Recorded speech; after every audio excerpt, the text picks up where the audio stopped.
Welcome to Le Voyage Extraordinaire, where we bring the world to you. Today we are taking you on a tour of Gibraltar, located at the tip of the Iberian peninsula between two continents and two oceans. Come check it out.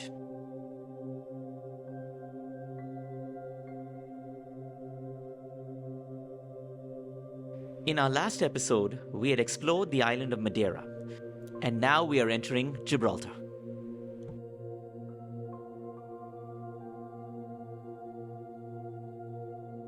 Built in 2007, the Emerald Princess cruise ship can accommodate more than 3,000 passengers at any given time. It has a length of 951 feet and 1,200 crew members on board. It's the 4th of April and I'm up really early this morning. The sun hasn't even risen yet, and look at that right there in the distance, the incredible Rock of Gibraltar.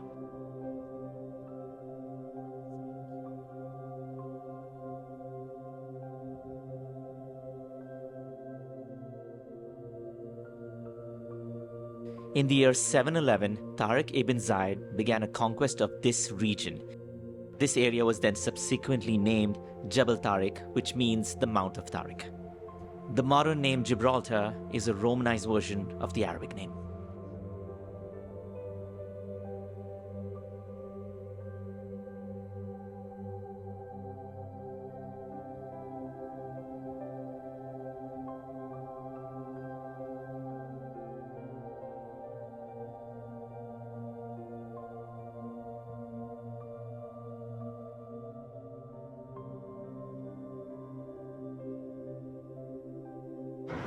Just arrived in Gibraltar.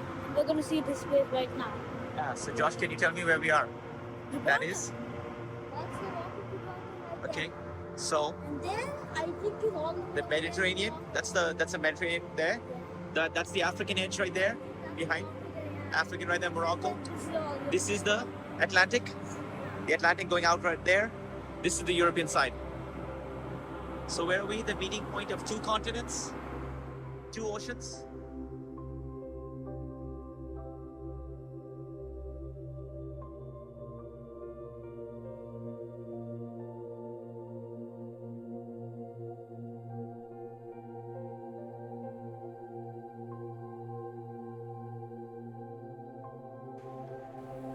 Now we are walking through the upper town of Gibraltar. This is the main urbanized area of the peninsula. We're walking towards Europa Point and we're walking down the main street here. It's a very nice, quaint town.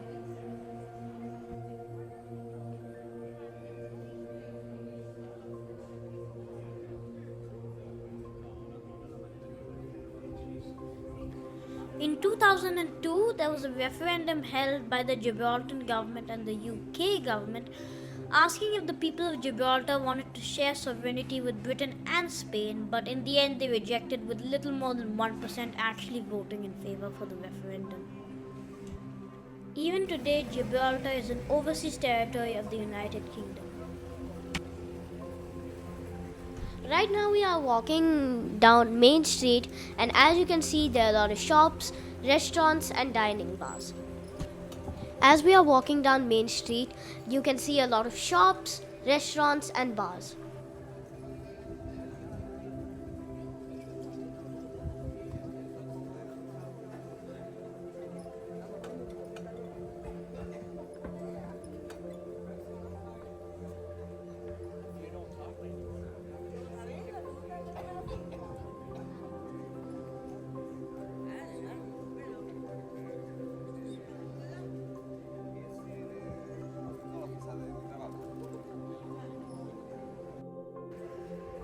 About the architecture of Gibraltar, there's a mixture of British, Spanish, and Moorish architecture.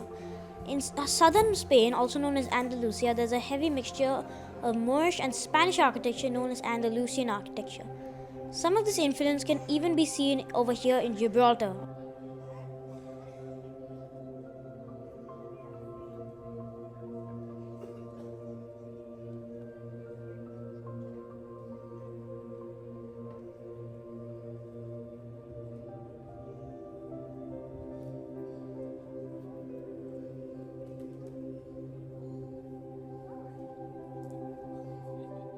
You are unmistakably on British soil when you see a mailbox like this.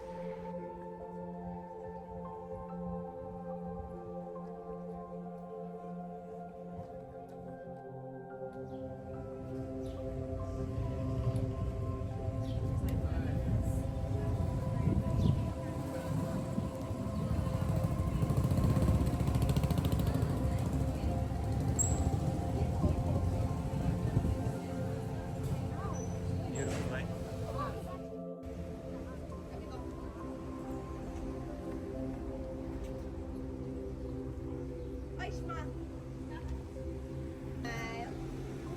I see 3 cannons. Gibraltar has a very rich military history.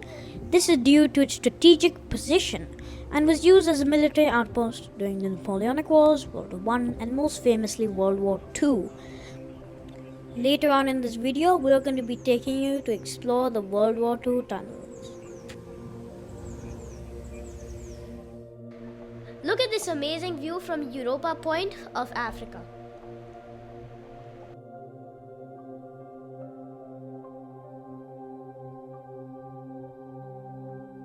That faint outline of a mountain across the sea is the continent of Africa. And on my right is Spain coming up. Yes, that's Spain over there. And we are right in the middle, right on the peninsula of Gibraltar. This place is truly one of the greatest crossroads in the world for trade, culture, and empire.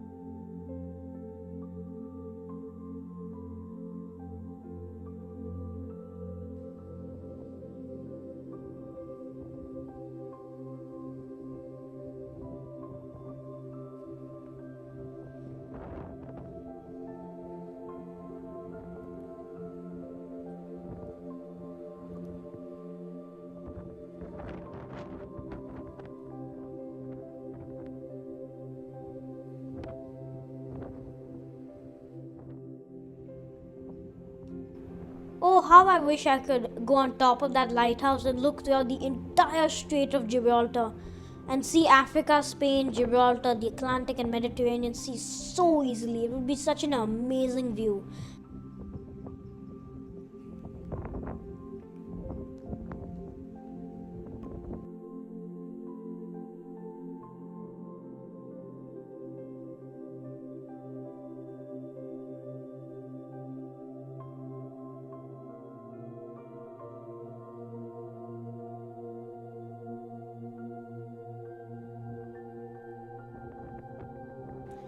This is the Moorish castle.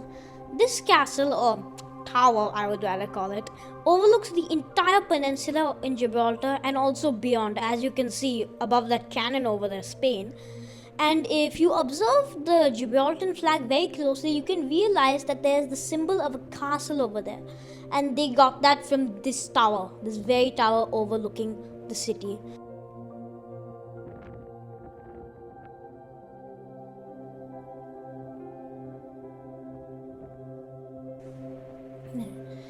This view over here was the best view we had on our entire visit over here in Gibraltar. And speaking of Gibraltar, this tower right over here has withstood 10 separate sieges, an absolutely mind-boggling number for fortification defense. And actually, due to the amount of sieges, it's very much run down. And as we're going to go in, you're going to see a little map of the full fortification. It was a massive wall going all the way down the hill, but today the tower is pretty much all that's left.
These are the World War II tunnels of Gibraltar. Gibraltar has been used as a strategic position by the British during the Napoleonic Wars, World War One, and most famously World War II. These are the tunnels of World War II built by the British, and they were used to defend against the Germans.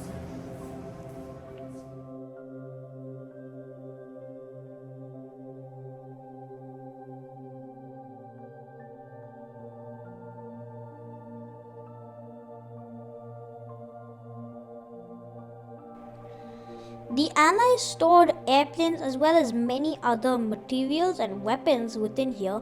It's actually quite shocking that I'm seeing an airplane in the middle of these tunnels. But the tunnel system here in Gibraltar was extremely extensive. Like, they decided to copy mini Switzerland or something, and as I said, they stored many things. But it extends throughout the entire peninsula. As a matter of fact, when we were at Europa Point, I was looking back at the rock, and we didn't film this part, by the way. I was looking back towards the rock, and I realized that there were these like holes that they were going inside the rock, and I didn't know what it was. And we actually went to Europa Point before coming here to the tunnels, which are right next to the Moorish castle that we just talked about. And now I know. So there's more World War II exhibits coming up, which I really liked because I'm a history fanatic. I really liked this specific exhibition here.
The British started to heavily fortify Gibraltar after the Nazi blitzkrieg throughout Europe, and also under fear that Franco, the dictator of Spain, could join the Nazi cause.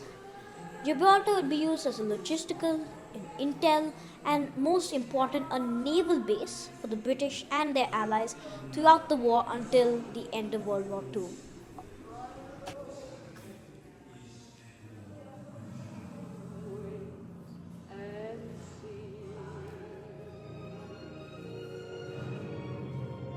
The shepherd will tend his sheep, the valley will bloom again.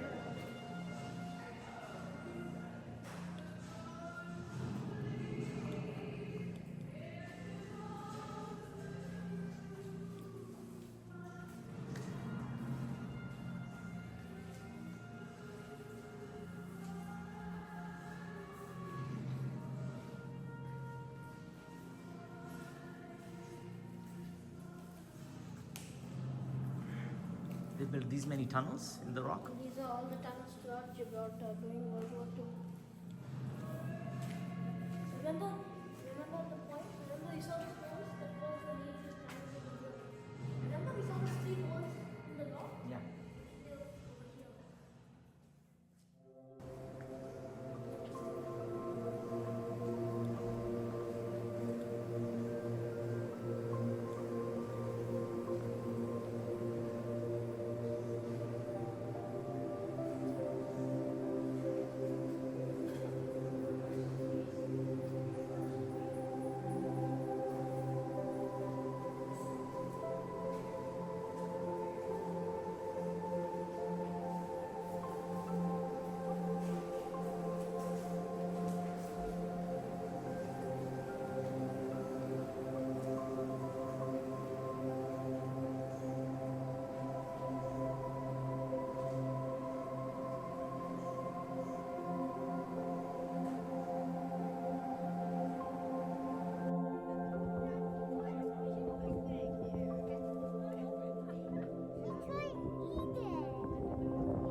hide on the monkey? He's sitting there all the time and eating food because tourists think they're a local attraction. To be fair, it is They're kind just of waiting to be fed, huh? To be fair, it's kind of. Look at him, buddy. He's just Oh. enjoying his apple. They look behind. He might try and take the other apples too, because they're pretty green. Yeah, they took everything from Tamara. Oh, so don't take my camera. That's a no, that's a That's why I don't wave stuff like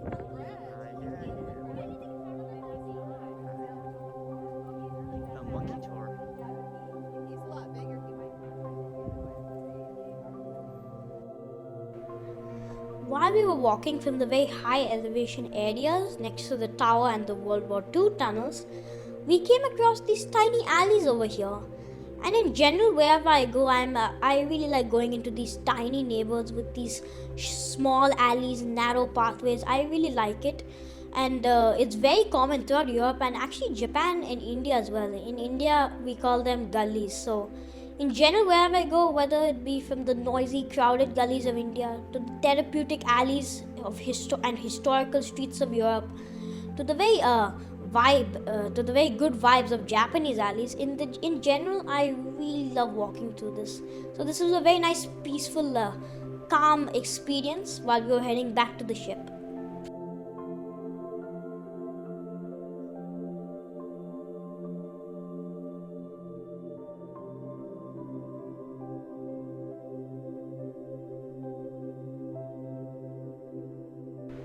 It's been a long day, and now we are gonna head back onto the ship.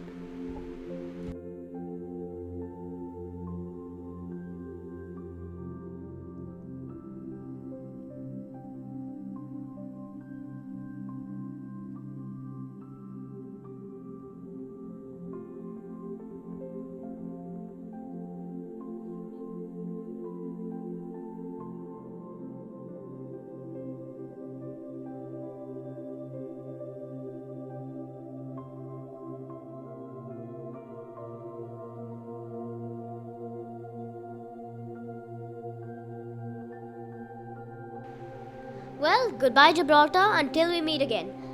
Let's not keep Spain waiting.